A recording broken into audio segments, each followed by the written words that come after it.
the process of becoming licensed here in the US and the steps that you need to take to become licensed in the US. So the first thing you're going to do as a foreign graduate is you're going to be in contact with the NABP. If anyone wants to get in contact with me, my email address is Vishaal UK to USA at gmail.com. Aaron will put that in the video. Is that correct? Aaron will put Yes. that in the video. And you guys can just message me about anything pharmacy related. Um, TOEFL, if you want more information on the process, or if you want to ask me questions about my experience, you can ask me specific questions or general questions. Feel free to email me. You're gonna apply to the NABP, and they're gonna ask you for two things. One of them is your pharmacist license in your home country, and they're going to want proof of that, and it's going to have to be active as well. The second thing is your education credentials. So they'll use a company called ECE to evaluate your credentials from back home, and they will compare those credentials to what they have here in the US and make an evaluation based on that and forward that information to the NABP. Once the NABP have both of these things on your file, as well as your application, then they will give you the green light to take the FPGE pending on your TOEFL scores. So it's important to get your TOEFL completed as soon as you can. Um, that would be my advice. The next step is once you have passed your TOEFL and you've been given the green light for the FPGE, you will need to pass the FPGE, and the FPGE is held once a year in October. So there's a lot of pressure. You'll feel as though there's a lot of pressure on passing that exam because it's once a year. So that one will require some preparation. Once the FPGE is passed, the next phase is your internship. Now, you will move away from the NABP, and uh, it will be your state board that takes over at this point. So you'll apply to your state board for an internship license, and they will have their own set of criteria that you have to meet. But one of them is the FPGE certificate. It used to be that they gave you a physical certificate in the past, but now everything is posted online. So your state board will be able to access all that information online. Once you get the green light for your internship, you'll have to complete around 1,500 hours, depending on your state. Once you've completed these 1,500 hours, you will submit the hours to your state. They'll review it, and you will begin an application for your pharmacist license. You'll be doing kind of two things simultaneously. You'll be applying for your pharmacist license, and they, as long as you've completed your hours and they're happy with everything, they will give you the green light to take the NAPLEX and MPJE, and you'll have a pharmacist license pending uh, based on depending on your NAPLEX and MPJE results. So you'll have a pharmacist license that you've applied for, it's pending, and then you are in the process of studying for your NAPLEX and your MPJE. Once those two are passed and cleared, those results will be posted to your state board, and once they review your file, which will include everything from everything from the NABP, that the all the information the NABP have given them, and your results, they'll combine everything together, and if everything is good, they'll post your license within between 1 and 2 weeks, and th at that point, you will be a licensed pharmacist. I like hearing about this process, and where I come into play is with the TOEFL, with Speaking 26 on the TOEFL. And here's what I've heard people tell me. They say that for them, step number one is the TOEFL.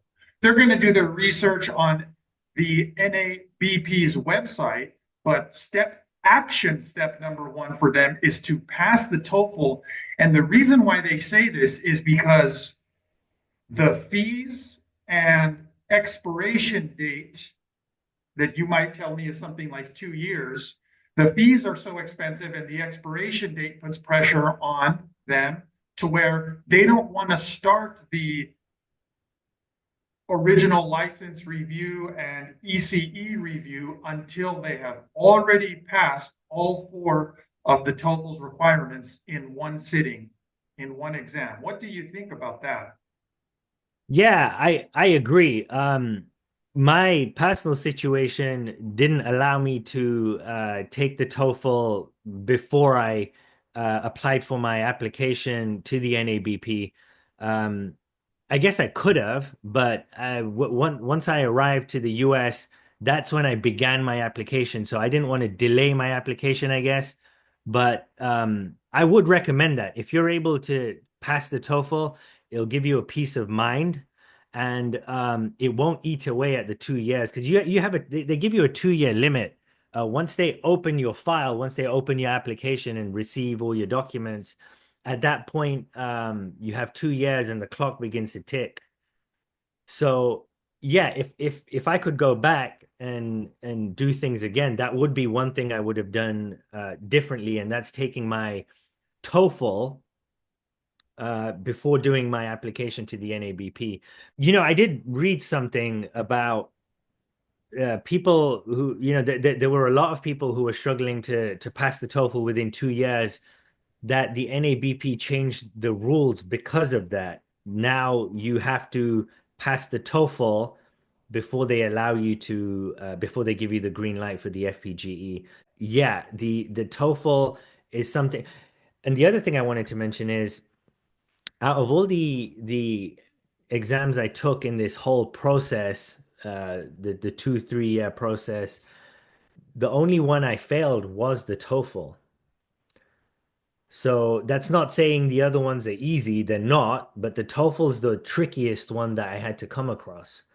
So yeah, if the smart move would be to take the TOEFL first and get it out the way, so it's just something you don't really have to think about, moving forward. Then you can focus on your FPGE and the other elements of the application. The smart move is to take and finish your TOEFL first. Yeah.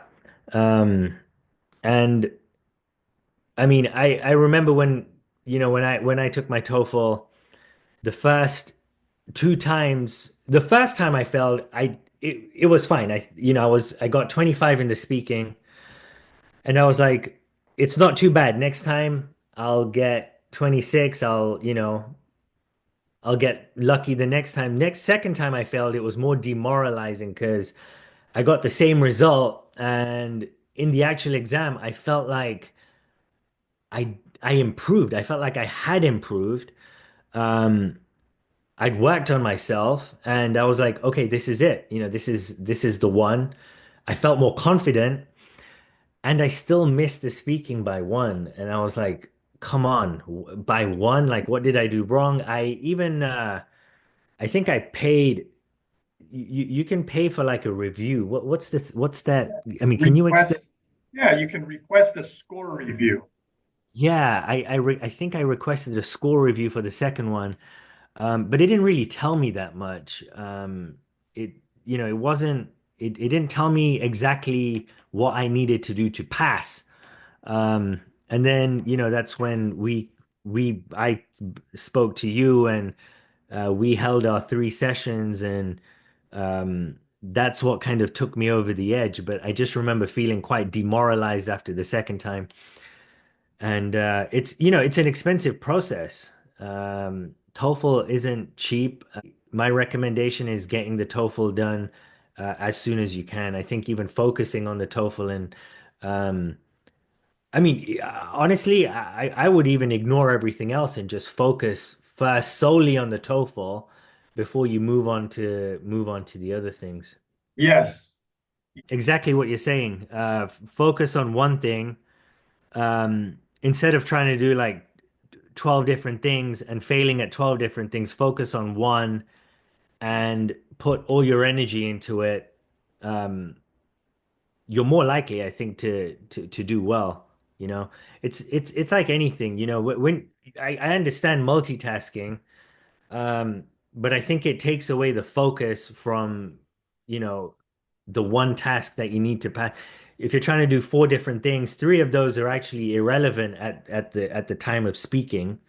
You know, um, you're just gonna take away your energy, time, and focus. And I mean that's what I did when I did the TOEFL. I wasn't I wasn't looking at the FPGE. I wasn't looking at the NAPLEX or the MPJEs. I was solely focused on passing the TOEFL. And it took a lot of practice. I remember, I was recording myself. That's, you advise that too, record yourself, Yeah. speak, record, listen to what you're saying. And I did a lot of that until I felt confident. I think a lot of this is to do with confidence as well. You have to build confidence. And I think confidence comes with experience. And experience comes with hard work and time. So if you're putting in the work, you're putting in the time, you're repeating it over and over again, slowly, from all the chaos, it's gonna narrow into into precision. Yes. Yeah, I I hope I like that you explained said that there. well. I hope that makes sense. Yes, everybody, it makes sense to everybody, the confidence part that you said. That's the part everybody agrees with and wants more of, that real confidence when they're taking their TOEFL, especially for speaking 26. The Mhm. part that people also probably logically agree with you, Vishal, but emotionally don't want to agree with you is when you said hard work. So this is where I'm going to come in. Vishal said that your confidence increase will come with your hard work. Nobody who wants to do hard work. You guys don't want to do hard work. Who wants to do hard work? Here's the hard work that he is saying. I'm going to say that the hard work equals intentionally getting out of your comfort zone. Mm. That's the hard work that leads to confidence for speaking 26. Intentionally getting out of your comfort zone. Test takers, instead of what most of you are doing, which is intentionally avoiding native English speakers who aren't from your country, who aren't from your culture, or instead of avoiding the real test in the test center, you should be going towards those things. When Vishal said hard work, I heard getting out of their comfort zone in order to increase their genuine confidence. And those are my two recommendations for you, test takers, on how to do that. You're good, Aaron. That was really good. Yeah, I couldn't agree more. Exactly what you said. Get out of your comfort zone. That's the hard work. Because like when I came to this country, well, I guess one of the good things is I did start working almost straight away. So I was speaking to other people, other Americans, people who have grown up here, as opposed to being in my comfort zone and just speaking to my friends and family from back home. I was kind of forced into speaking to people at work. But you mentioned a good thing as well. Don't just speak to people at work. Speak to people in the grocery store because that's going out of your comfort zone. At work, you kind of everyone is forced into speaking to each other. In the grocery store, it's different, So that that really that's a very good point. Yeah. grocery We stores, cafes, gyms, electronic stores. You guys, and notice this, by the way, notice Vishaal's recommendations. Free, free, free, free. It doesn't cost money. Instead of costing money, it costs courage. It costs bravery. It costs a decision to increase your confidence by getting out of your comfort zone. Yes, very true. And the good thing here is in the US, a lot of people are willing to speak to you about pretty much anything. You can strike up a conversation quite easily with Americans anywhere. So, I recommend going out there and building the courage and finding the courage to speak to other Americans about anything, anything spontaneously that comes up into your head. Um, a lot of Americans are willing to speak to you. So go out and, use that as practice. Can I play devil's advocate here? Can I give you the perspective that I know a lot of people are thinking? Ah, Vishal, that's easy for you. Mhm. You were born in the UK. People love your accent. Maybe they don't love my accent. Maybe they feel negatively towards my accent, and striking up a conversation with Americans isn't the same for me as it is for you.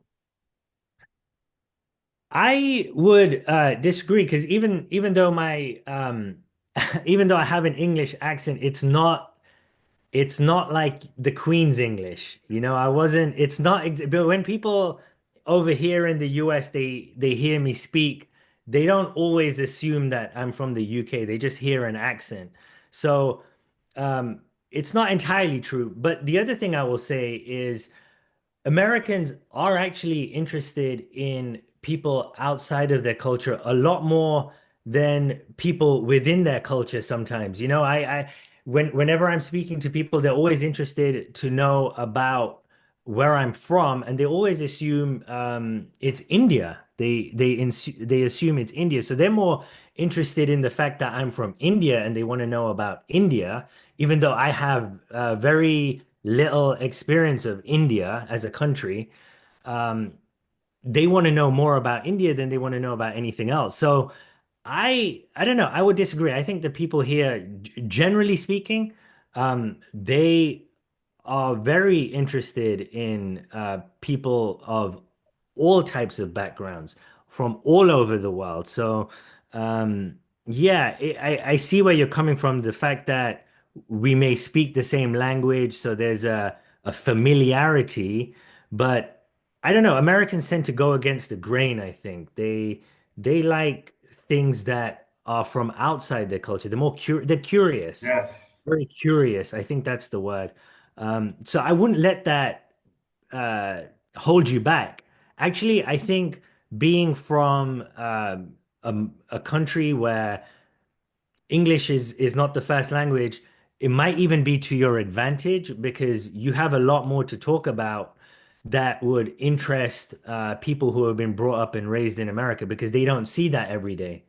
They Right. don't experience it every day. So they want to know they want to know about these differences and the things they might see on TV, but they don't see every day. So Yes. yeah. Use it, you guys, use it to your advantage, like Vishal just said. Did you notice his perspective there? He had an optimistic, positive, use it towards your advantage perspective, unlike many of you, my test taking friends, who are viewing it negatively and from a scared perspective. He's Mhm. right. Americans are interested. Now, not everybody is going to be kind to you. Here's my recommendation. If this video and audio inspires you to take action to increase your genuine confidence so that you can pass your TOEFL faster, here's my advice to you. If you're going to decide to go do something like this at a grocery store, cafe, movie theater, gas station, gym, plan to talk to 3 people, because maybe you're going to be so awkward during your first encounter that it leads to an awkward encounter. So I would say, or maybe you just come across the rudest person in your city the first time, unfortunately.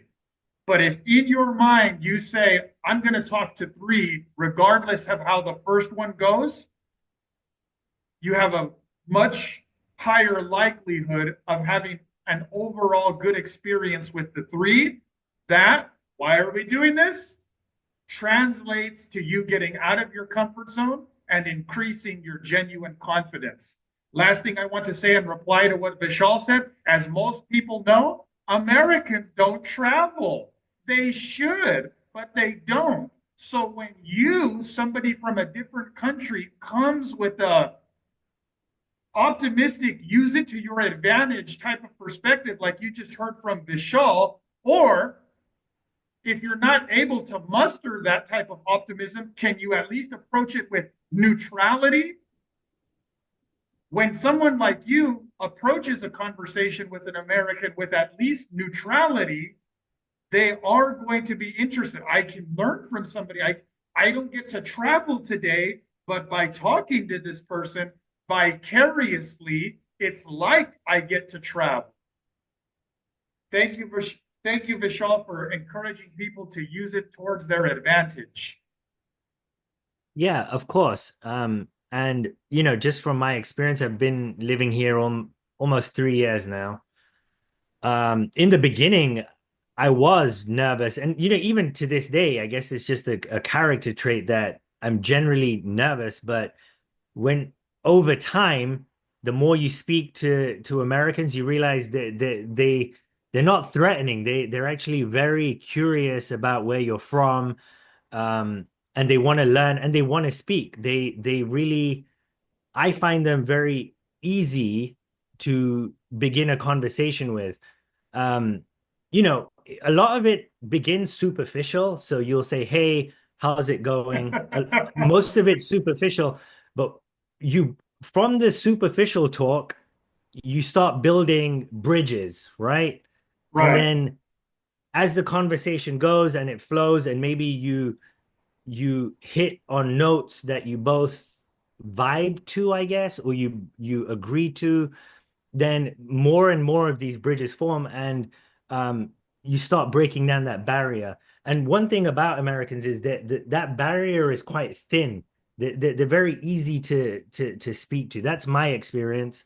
And I know, actually, I'm pretty confident that if other people out there go out there and speak to Americans, they'll find the same thing, that they're very easy to speak to strike up a conversation with. Um, and build their confidence with, to pass the TOEFL. That probably is the best way to go about this, because, you know, it's free. You're speaking to people, they're going to speak back to you. That's how it is here. Everyone has an opinion, everyone has something to share.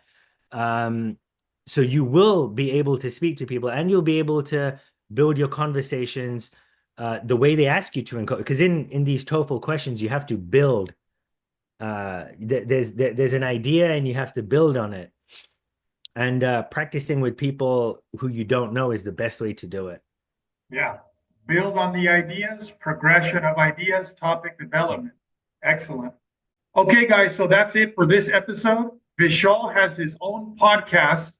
It's linked in this video. You can find it through my YouTube and Facebook. You can also send me an email if you want help finding it. And Vishal, where can people see more of your videos? Yeah, so my videos, I have my own channel. If you search for Vishal UK to USA, you should find me on YouTube or Facebook. Um, and if you guys want to email me, it's Vishal UK to USA at gmail.com.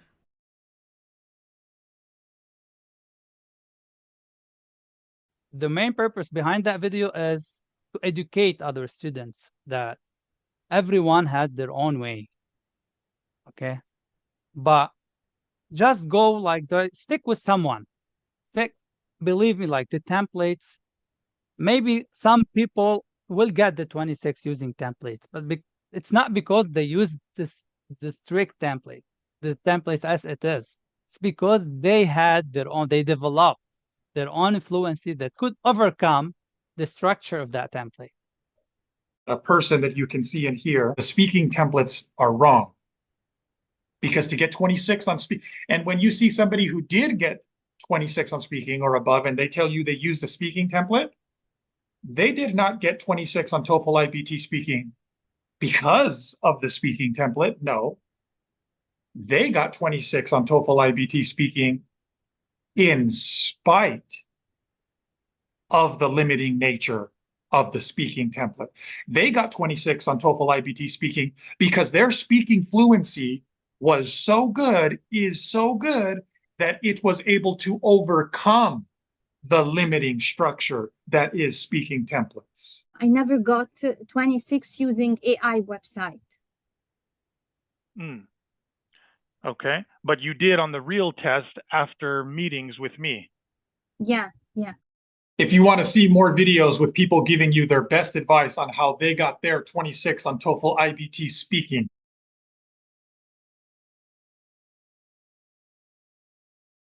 you can watch that YouTube playlist. It's connected to this video, and you can find it by searching for TOEFL iBT Speaking 26.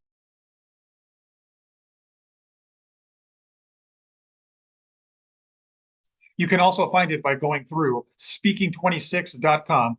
These are people who before were not getting 26 on TOEFL speaking and after did get 26 and pass their tests. I asked them, hey, can you give your best advice to people who are still taking the test? How did you go from not passing to passing? When I read about the TOEFL exam, I didn't really think much of it. I just thought, okay, straightforward thing. It's an English exam. How difficult can it be? The pharmacy board needs specifically 26 in speaking. I used to change the template. Maybe this is more advanced, so I will use this the next exam, and I try to practice this for maybe a month or two to be able to master it, to say it without thinking. Every time I found myself getting maybe less score or the same score. It doesn't make any difference to just change the templates and use different introductory words. It didn't make any difference for me. Some of my friends advised me to start taking sessions with you. This helped me in passing my TOEFL exam. Erin helped me to pass and get 26. Erin, actually, any words will not be enough. But really, I'm very thankful. 26 in speaking, and I finally got it, and I'm so excited to get to the next step in my pharmacist license. Look at my accent, look at people who got 26. So just surround yourself with people who motivate you. Look, I passed. That bit that's missing is probably the most important bit to get you to 26. Yes. And that's the bit where Aaron, I felt, helped me realize where I was going wrong. And that bit where I was going wrong, I think it goes for everyone. It doesn't matter whether you speak English is your first language or not. That bit that was missing is something everyone really needs to understand in order to get that 26. Once you are in the level that you need to become advanced in order to get the 26, you need to get rid of the templates. Template will hinder your ability to deliver the question, because it shows that you are reading something or you are not speaking, you are reading. I was using completely different template or different way. I started to apply your way, and once I started to practice your way, it's easy for me. That was really good for me. It really helps me because with this in my mind, I could speak faster, and because I was confident. It's challenging, but after you pass it, the feeling of victory, it's worth it. As English is my first language, I thought the speaking templates would be enough to get me the 26 that I needed.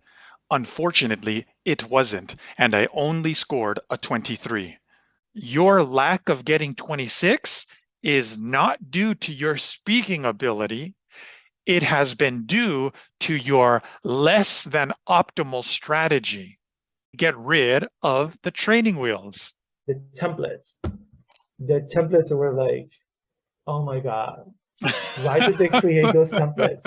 Aaron, you are a big helpful for students like us. We need somebody to like stir revolution in our heart inside, give life to our conversation. And this will never happen through other sites like they have exact traditional pattern, the template, first, second. For example, don't say, for example, the second time, for instance. Really? And like robot, I felt myself without life. I don't have the freedom to speak. You don't have to worry that much about how can I mention two reasons with two details or two examples. It's too much for me. You help students to increase their fluency. Instead of following that speaking template or any other speaking template, trust your fluency. For the students who are taking with you, trust this guy. He's amazing. He will shift or improve your level as soon as possible. Like just jump my score from 23 to 26, like this. How many hours I took with you?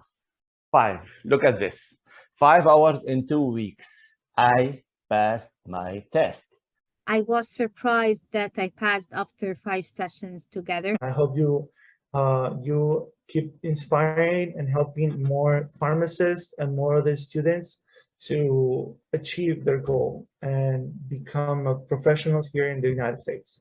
If I had just, found you earlier. For people who's really, they have concern and they need to do it very fast, go to the